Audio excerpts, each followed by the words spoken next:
Orang tua banyak yang mengeluh, anak-anak muda kok banyak sekali di warung kopi. Iya. Tapi masalahnya kalau nggak ke warung kopi, Harus kemana? harus kemana?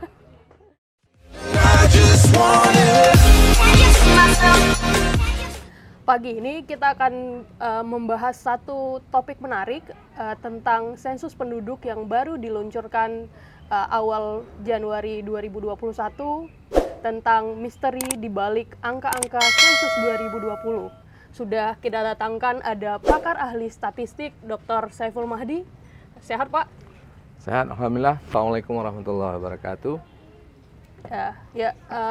Mengenai data yang baru saja keluar, Pak. Mungkin nggak semua orang paham dengan angka-angka itu, sehingga banyak yang melihat apa nih yang diterbitkan.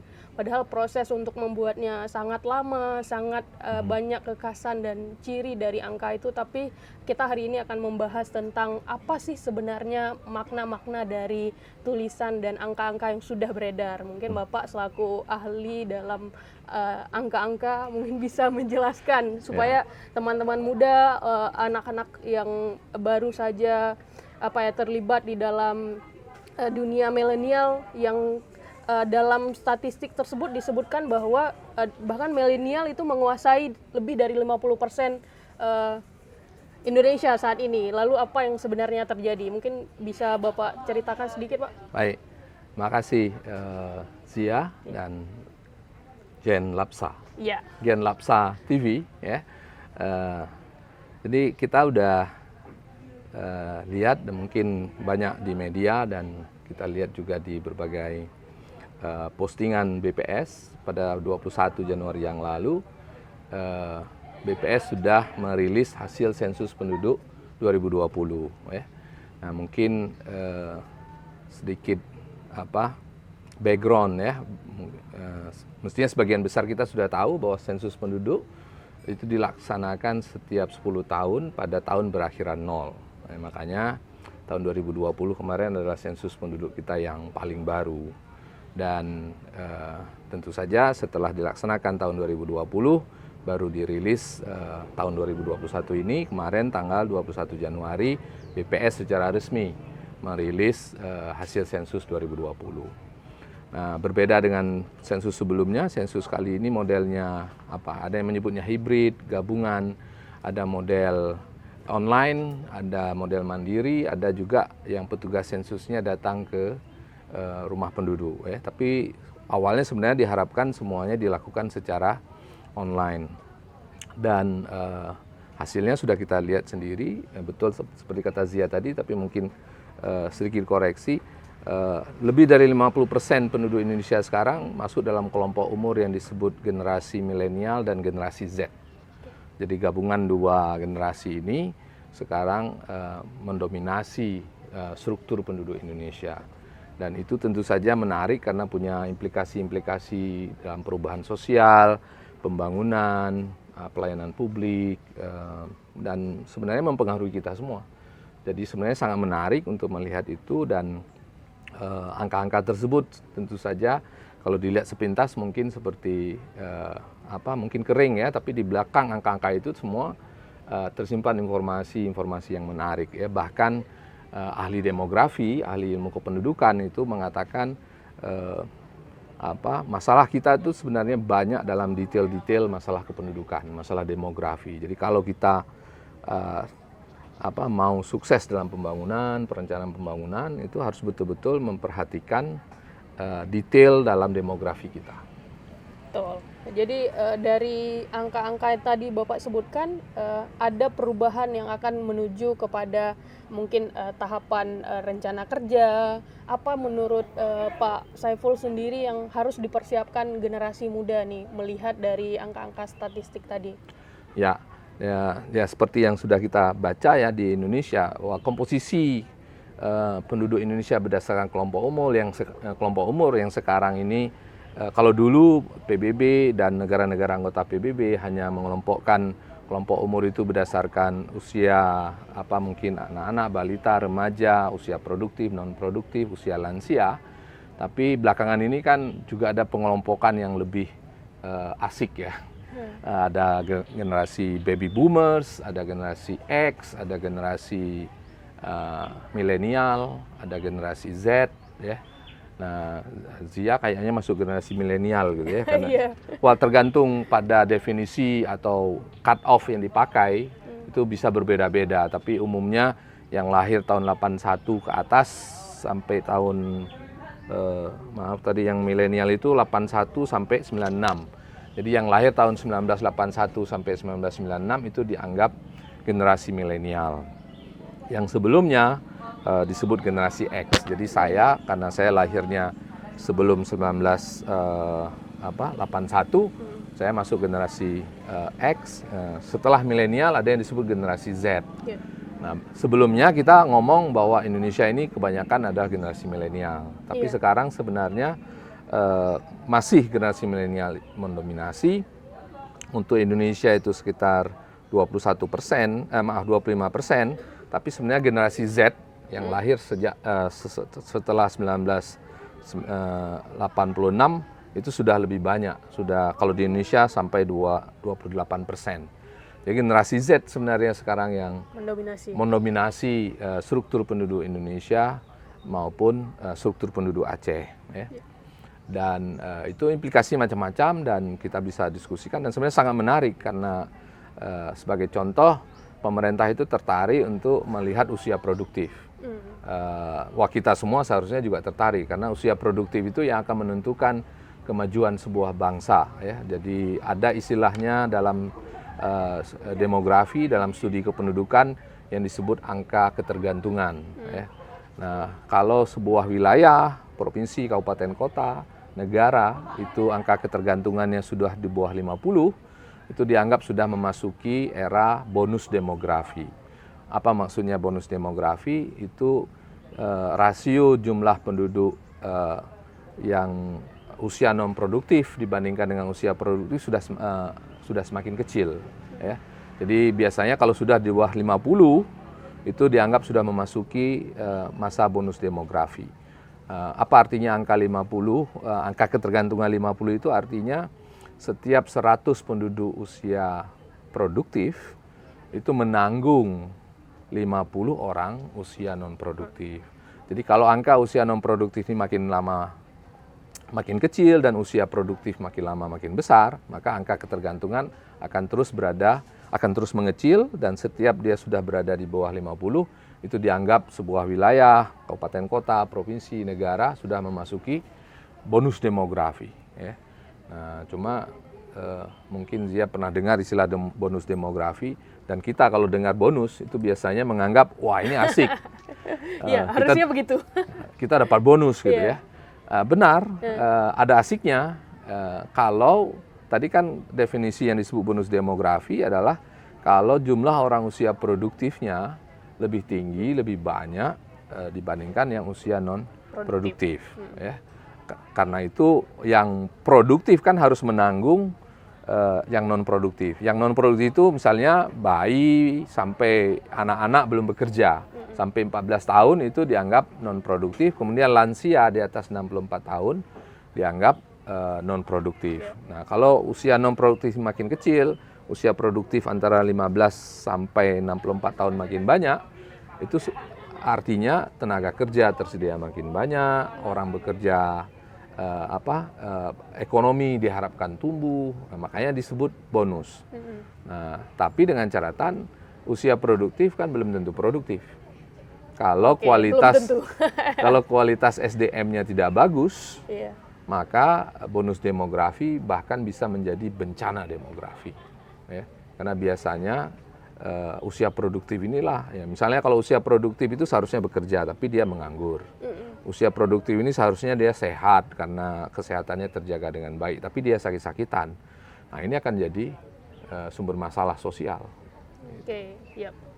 Berarti sama seperti tujuannya bahwa sensus penduduk digunakan untuk memprediksi apa yang akan terjadi, kemudian hasilnya dipakai untuk perencanaan pembangunan, begitu Pak ya seharusnya. Betul. Tapi ada hal yang mungkin sering dipertanyakan orang-orang soal apakah sensus ini benar-benar bisa dipercaya hasilnya, keasliannya, dan hal-hal lain yang sering muncul sebagai kita sebutlah pemikiran negatif orang-orang. Jadi saya mau tanya, menurut Pak Saiful sendiri, proses sensus ini dilakukan gimana Pak?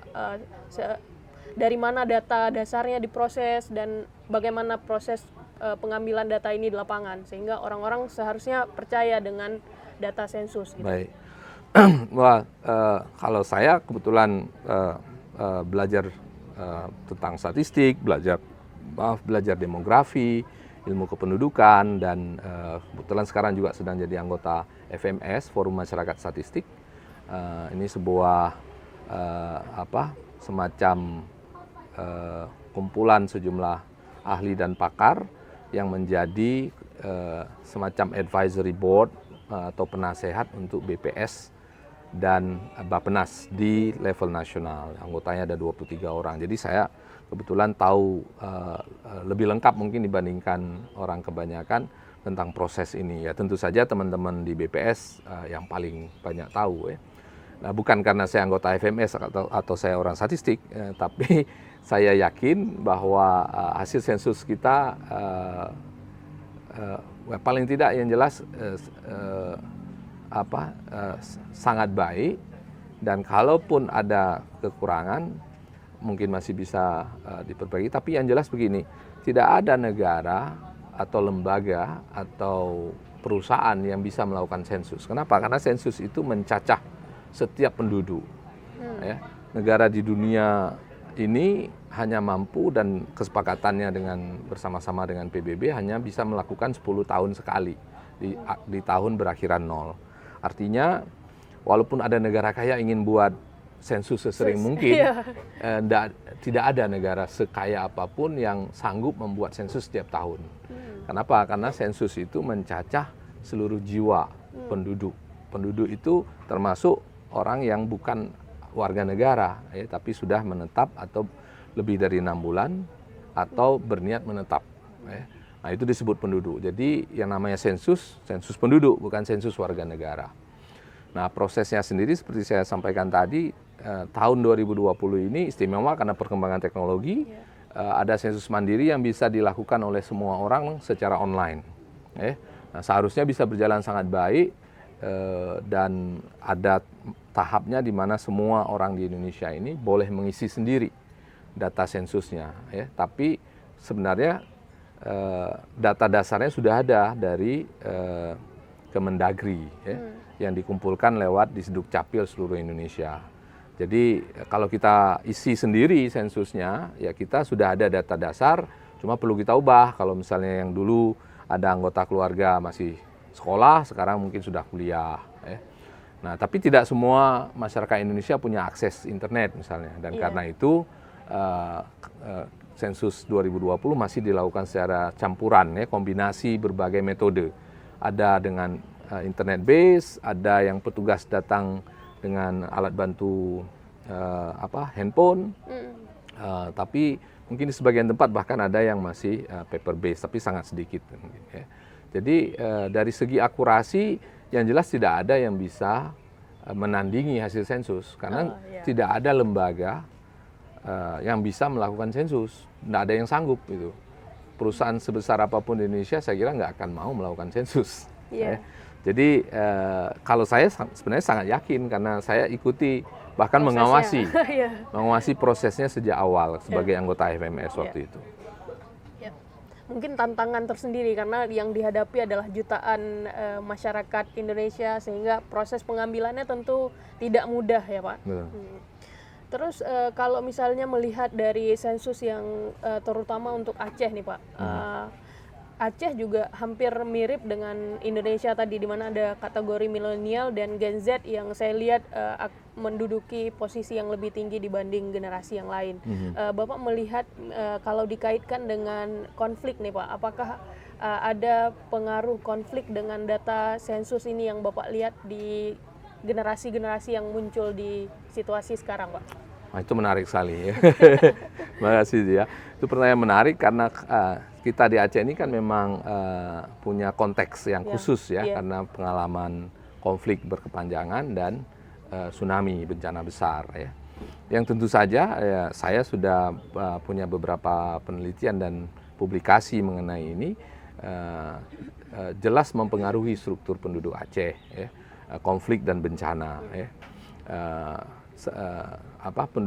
Komposisi penduduk Aceh sebenarnya berdasarkan sensus tahun 2000, sensus 2010 dan tahun 2000 sebenarnya kita sudah mulai bagus struktur penduduknya.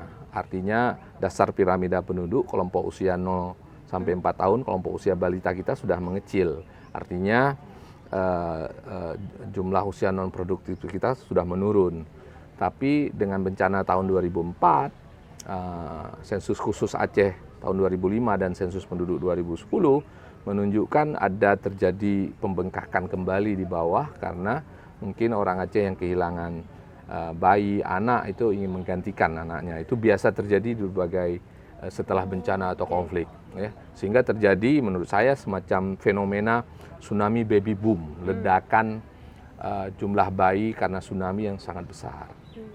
Dan sampai sekarang mungkin usia balita di Aceh itu adalah sebenarnya kelompok usia yang paling besar jumlahnya. Ya. Dan implikasi macam-macam, makanya sekarang kita bisa melihat PAUD dan kelompok bermain ada di mana-mana seluruh Aceh dan laku. Jadi hasil sensus penduduk juga bisa dipakai untuk merencanakan bisnis apa yang menguntungkan. Ya, karena dari situ kita tahu, woy, ini banyak sekali balita dan anak-anak ini kan perlu pendidikan khusus, penitipan anak, PAUD. Nah, dari situ aja kita udah bisa tahu. Makanya mungkin kita bisa melihat di pelosok Aceh di mana-mana ada PAUD, ada bisnis penitipan anak. Nah, dalam kaitannya dengan jumlah penduduk sekarang berdasarkan sensus 2020, mungkin yang menjadi catatan kita adalah bagaimana kualitas generasi milenial dan generasi Z yang ada di Aceh. Karena mereka lahir di masa konflik misalnya, atau di saat bencana, dan itu akan mempengaruhi tumbuh kembang sejak dalam kandungan ibunya sampai paling tidak masa usia emasnya itu sampai usia 7 tahun. Itu kalau balita, makanya kita ada istilah balita bawah 5 tahun. Pertanyaannya kenapa kok penting kali ya sampai dibuat istilah khusus. Nah, karena memang usia balita ini adalah usia penting untuk perkembangan manusia. Ya. Bahkan orang bisa memperkirakan nasib sebuah bangsa dari kualitas balitanya.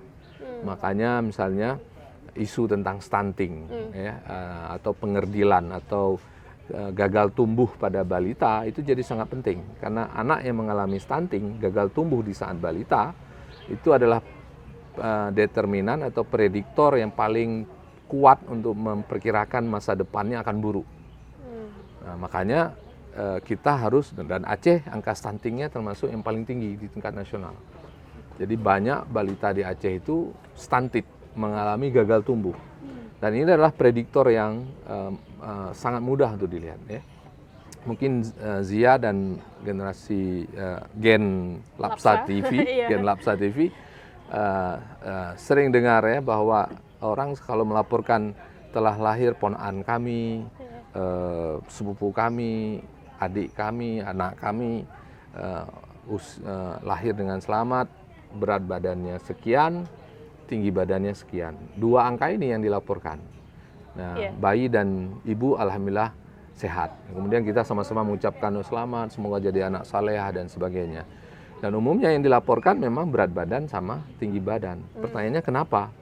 Kenapa angka itu jadi begitu penting? Sehingga orang kalau mungkin berat badan dan tingginya kurang, nggak berani melaporkan, mungkin malu. Ya. Itu artinya, jadi kalau 3 sampai 3,5 berat badannya itu dianggap normal. Kalau di bawah itu perlu perhatian khusus. Kalau sangat kecil atau prematur, itu juga kalau nggak ada intervensi, itulah yang kita sebut gagal tumbuh atau mengalami stunting. Ya. Dan itu adalah prediktor yang menentukan masa depan anak. Itu semacam cetak biru. Jadi usia 5 tahun ini adalah cetak biru yang sangat penting. Dan karena itu ibu hamil, ibu menyusui, dan balita itu seharusnya menjadi perhatian semua warga masyarakat di sekitar Iya. Jadi di mana-mana di kampung itu kalau ada ibu menyusui, ibu hamil, dan balita itu harus jadi perhatian kita semua, ya, karena ada pepatah dari Afrika Iya. yang sebenarnya ada juga dalam tradisi kita. Untuk membesarkan seorang balita itu perlu seluruh kampung. Jadi seluruh kampung itu harus ikut menjaga sejak ibu hamil, ibu menyusui dan balita. Karena kalau tidak, anak ini akan mengalami gagal tumbuh dan itu sangat berbahaya untuk generasi masa depan. Nah, dari berita yang kita lihat di media massa selama ini, sebenarnya saya agak khawatir dengan kualitas generasi milenial dengan generasi Z kita. Yeah. Kenapa? Karena mereka lahir di masa darurat bencana dan konflik. Yeah. Yang seharusnya juga mempengaruhi kriteria, karakteristik orang-orang yang tumbuh ini, Pak. Betul, Yeah. betul. Yeah. Jadi seharusnya pembangunan, perencanaan sosial yang ada juga sesuai dengan kondisi dan karakteristik masyarakat pada situasi itu. Betul. Jadi misalnya sekarang kita punya banyak sekali usia produktif, banyak sekali pemuda dan pemudi. Nah, pemuda-pemudi ini generasi muda perlu apa? Perlu lapangan pekerjaan, perlu pendidikan, perlu fasilitas kesehatan yang baik, perlu berbagai layanan publik. Nah, yang paling berbahaya di dunia ini adalah kalau ada anak muda pengangguran, miskin, tidak berpendidikan, itu adalah sumber masalah sosial. Bahkan ada yang bilang itu adalah sumber revolusi yang paling mudah ditunggangi, ya, karena miskin, pengangguran, dan tidak berpendidikan. Nah, padahal mereka adalah orang-orang dalam usia produktif, orang-orang yang sedang tumbuh dan pemuda-pemudi yang bayangkan itu kalau Nah, kalau misalnya orang tua atau anak-anak, kalaupun dia nggak sekolah jadi masalah memang. Kalau dia belum kerja ya karena dia masih anak-anak nggak apa-apa. Tapi kalau generasi misalnya remaja dan remaja muda, dewasa muda itu tidak sehat, tidak punya pekerjaan, pengangguran dari keluarga miskin, maka ini akan menjadi sumber masalah sosial. Nah, dan karena itu bonus demografi bisa menjadi bencana demografi, yaitu orang muda banyak, orang usia produktif banyak, tapi nggak ada lapangan pekerjaan. Kemudian tempat-tempat aktivitas anak muda tidak tersedia, nggak ada lapangan olahraga, nggak ada lapangan futsal, nggak ada. Jadi pemerintah seharusnya di setiap kampung itu menyediakan, kalau lihat dari komposisi penduduk hasil sensus ini, itu pemerintah kabupaten kota sudah harus memikirkan bagaimana menyediakan fasilitas layanan publik yang cocok untuk anak generasi milenial dan generasi Z yang merupakan penduduk terbanyak saat ini. Apa yang mereka butuhkan? Mereka butuh tempat olahraga, tempat rekreasi, tempat berlatih silat, berlatih karate, main volley, atau sekedar hangout atau main skateboard atau break dance, ya. Nah, selama ini di Aceh apa yang terjadi? Nah, orang tua banyak yang mengeluh, anak-anak muda kok banyak sekali di warung kopi. Iya. Tapi masalahnya kalau nggak ke warung kopi, harus kemana? Harus kemana? Nah, itu kan sebenarnya dari situ. Kalau saya jadi wali kota atau gubernur, itu aja diperhatikan.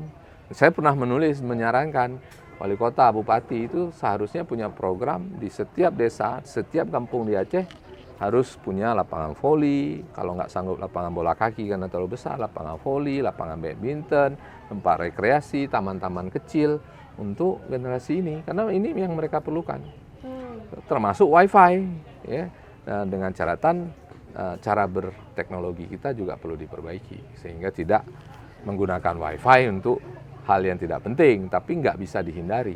Ya. Jadi jangan dilarang, tapi bagaimana budaya berteknologinya diperbaiki.